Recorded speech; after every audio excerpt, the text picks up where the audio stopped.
आइए स्वाध्याय सत्र का शुभारंभ करते हैं। हाँ। मोक्ष मार्गस्य नेतारं वेत्तारं कर्म भूभृतां ज्ञातारं विश्वतत्त्वानां वन्दे तद्गुणलब्धये। सरस्वती नमस्तुभ्यं वरदे कामरूपिणी विद्यारंभं करिष्यामि सिद्धिर्भवतु मे सदा। बोलिए अनंतानंद सिद्ध परमेष्ठी भगवान की जय। आदि ब्रह्मा आदिनाथ भगवान की जय। आद्य गुरु शांतिनाथ भगवान की जय। पार्श्वनाथ भगवान की जय। जिनवाणी माता की जय। गांधर भगवान की जय। उमा स्वामी आचार्य गुरुदेव की जय। तत्वार्थ सूत्र ग्रंथ की जय। आचार्य श्री गुप्ती नंदी जी गुरुदेव की जय। आइए और आगे चलते हैं। पूर्व सूत्रों में आदि के आर्त रौद्र एवं धर्म इन तीन ध्यानों के लक्षण भेद एवं स्वामियों का कथन किया। अब क्रम प्राप्त चौथे शुक्ल ध्यान का निरूपण करना चाहिए, किंतु शुक्ल ध्यान के भेद कहने के पहले उनके स्वामियों का कथन सूत्रकार कर रहे हैं। इसका कारण यह है कि पिछले सूत्र में धर्म ध्यान के जो स्वामी कहे उनके शुक्ल ध्यान भी होता है क्या, ऐसी जिज्ञासा होने पर आगे का सूत्र कहते हैं। तो आर्त रौद्र धर्म आदि का लक्षण भेद स्वामी अपन ने समझ लिया। अब शुक्ल ध्यान की ओर चल रहे हैं और शुक्ल ध्यान के स्वामी कौन है पहले वो बता रहे हैं, बाद में आगे शुक्ल ध्यान का वर्णन करेंगे। सूत्र क्रमांक 37। शुक्ले चाद्ये पूर्वविदः। शुक्ले चाद्ये पूर्वविदः। संधि विग्रह शुक्ले प्लस च प्लस आद्ये प्लस पूर्वविदः। आद्य द्विवचन है इसलिए आदि के दो, शुक्ले शुक्ल ध्यान, पूर्व विदः और पहले के चार धर्म ध्यान श से लेना।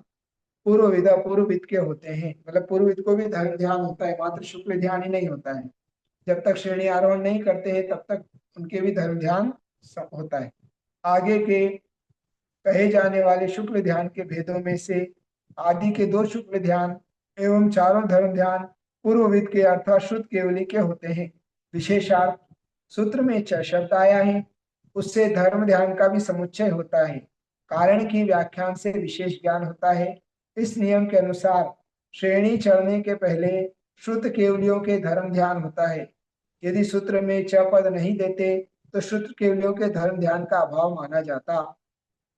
तो धर्म ध्यान किसको होता है, तो पूर्वविद जो 11 अंग और 14 पूर्व के ज्ञाता होते हैं या किसी एक दो पूर्व के भी ज्ञाता होते हैं।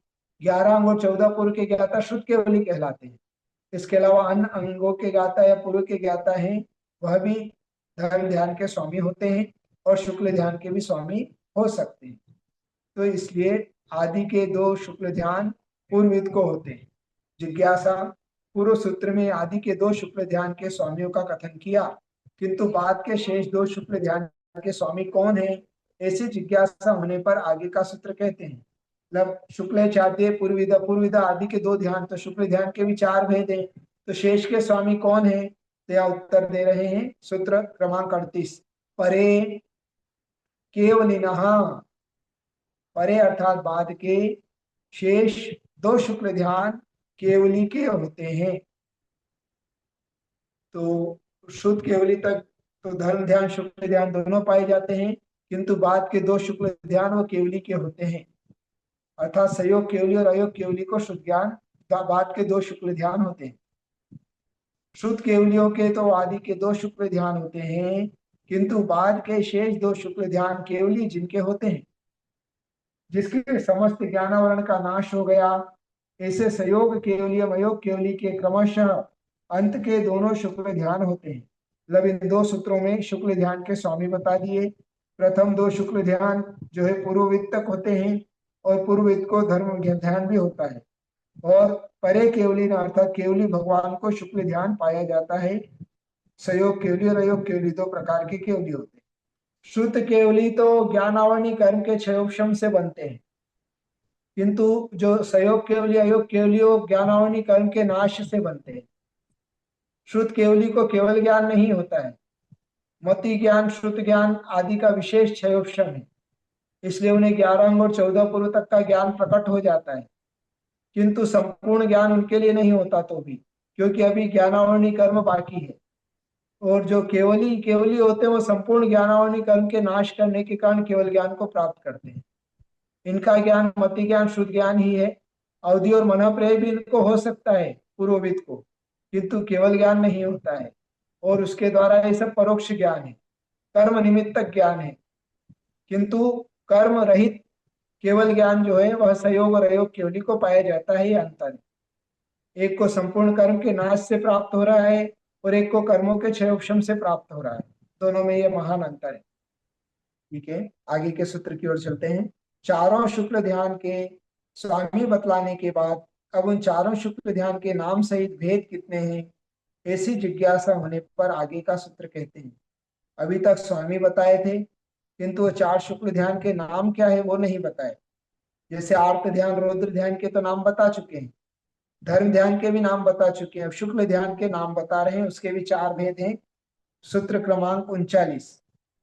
पृथकत्वेकत्व, पृथक्त्वेकत्व, वितर्क, सूक्ष्म क्रिया, प्रतिपाति, व्यूपरत क्रिया, निवर्तिनी। थोड़ा सा क्लिष्ट है सूत्र, ध्यान से सुनिएगा। पृथक्त्वेकत्व, वितर्क, सूक्ष्म क्रिया, प्रतिपाति, व्युपरत क्रिया, निवर्तिनी। पृथकत्वेकत्व, वितर्क, सूक्ष्म क्रिया, प्रतिपाति, व्युपरत क्रिया, निवर्तिनी। संधि विग्रह। पृथक्त्व, एकत्व, वितर्क प्लस सूक्ष्म क्रिया प्लस अप्रतिपाति प्लस व्युपरत क्रिया प्लस निवर्तिनी। सूत्र का अर्थ करते हैं। पृथक, पृथक्त्व, वितर्क, एकत्व, वितर्क, सूक्ष्म क्रिया प्रतिपाति और व्युपरत क्रिया निवर्ती, ये शुक्ल ध्यान के नाम से ही चार भेद हैं। ये चार भेद वाला शुक्ल ध्यान होता है, चारों नाम है इसके। उसमें से आगे के शुक्ल ध्यान जो है वह अपने केवली के पहले होते हैं और बाद के जो हैं केवलियों को होते हैं, पूर्ववेद को होते हैं। पृथक्त्व, वितर्क और एकत्व, वितर्क पूर्ववेद को होते हैं। सूक्ष्म क्रिया प्रतिपाति और विपरीत क्रिया निवृत्तिनी केवली को होते हैं। ये चार शुक्ल ध्यान है। आगे कहे जाने वाले लक्षण के अनुसार सार्थक नाम है। विशेषार्थ, ये शुक्ल ध्यान के चार भेद हैं। कोई आचार्य 8वें से 11वें गुणस्थान तक पहला पृथक्त्व, वितर्क शुक्ल ध्यान मानते हैं, किंतु कोई आचार्य 11वें गुणस्थान से पहला पृथक्त्व, वितर्क शुक्ल ध्यान होना मानते हैं। किंतु पूज्यपाद स्वामी के अनुसार शुद्ध केवली के धर्म ध्यान की सिद्धि 6ठे 7वें गुणस्थान में होते हुए दोनों श्रेणियों में अर्थात उपशम एवं छपक श्रेणी के प्रारंभ से 11वें तक पहला एवं 12वें गुणस्थान में दूसरा शुक्ल ध्यान होता है। देखिए, यहाँ पर अलग अलग आचार्यों के अलग अलग मत हैं। वास्तव में जो शुक्ल ध्यान है किसको हो रहा है वह भी कुछ बोल नहीं सकता है कि मुझको शुक्ल ध्यान हुआ, और बाहर वाला भी कोई जान नहीं सकता कि ये शुक्ल ध्यान में लीन है। ये सब केवली गम्य है, प्रोसेस है। इसलिए अभी हमारे यहाँ आगम के 3 प्रमाण मिल रहे हैं। एक आचार्य बोल रहे हैं 8वें गुणस्थान से लेकर 12वें तक शुक्ल ध्यान पाया जाता है, प्रथम 2। दूसरे आचार्य बोल रहे हैं कि 11वें से प्रारंभ होता है, उसके पहले धर्म ध्यान ही है। और फिर एक पूज्यपाद स्वामी भी मान रहे हैं कि 11वें तक पहला गुण स्थान है और 12वें में दूसरा, 12वें तक 11वें तक पहला, 12वें में दूसरा शुक्ल ध्यान है। जैसे अलग अलग मत हैं, किंतु इसमें से कोई एक सही है, पर कौन सा सही है वो हम नहीं जान सकते। इसलिए हमें दोनों को संग्रह करके रखना होगा, क्योंकि इससे हमारे लिए कोई बाधा उत्पन्न नहीं होती है। क्योंकि जब भी शुक्ल ध्यान हमको होगा, हो जाएगा, कोई से भी गुणस्थान में, उससे क्या फर्क पड़ता है। इसलिए अलग अलग आचार्यों के मत हैं, हम किसी एक का निर्णय नहीं कर सकते कि इसमें क्यों, क्योंकि हमारे पास अभी केवली का अभाव है ना, निर्णय करने वाले का अभाव है। इसलिए जब तक केवली हमारे लिए प्राप्त नहीं होते तब तक हमारे लिए दोनों ही संग्रहित है, दोनों ही सत्य है। हाँ, ये जरूर है दोनों में से एक सत्य है। तो ये सब आचार्य ने अपने अपने तर्क के हिसाब से यहाँ पर लिखा है। अब कौन सा कथन सत्य वो केवली गम्य है, इसलिए हमें दोनों को सत्य मानकर संग्रह करके रखना है। इस बात को अवश्य ध्यान रखेंगे, क्योंकि यहाँ 2 कथन आ रहे हैं। ऐसे ही आगम में कहीं 2 कथन मिले, जैसे हम पढ़ते हैं पद्म पुराण ग्रंथ और उत्तर पुराण ग्रंथ, उसमें सीता आदि के, रावण आदि के बारे में थोड़ी सी भिन्नता पाई जाती है। सीता के जन्म के संबंध में अलग मत आता है, उसे रावण की पुत्री एक में बताया गया है और एक ग्रंथ में जनक की पुत्री बताया गया है। तो दोनों में भेद पाया जाता है। अब दोनों में किसी एक की पुत्री तो सीता हुई है, पर किसकी हुई है ये हमारे लिए निर्णय नहीं कर सकते, क्योंकि अभी ऐसे किसी ज्ञानी का अभाव है। तो दोनों संग्रह करके रख लो। यूं भी सीता हुई है, इतना तो हमें ज्ञात है। और सीता ने जीवन में कितना संघर्ष किया, कितना समता से सहन किया, उस उस चारित्र को, और बाद में आर्य का दीक्षा ली और जैन धर्म को नहीं छोड़ा। उस शिक्षा को हमको ग्रहण करना चाहिए, ना कि कौन सा सही है उसमें उलझना चाहिए।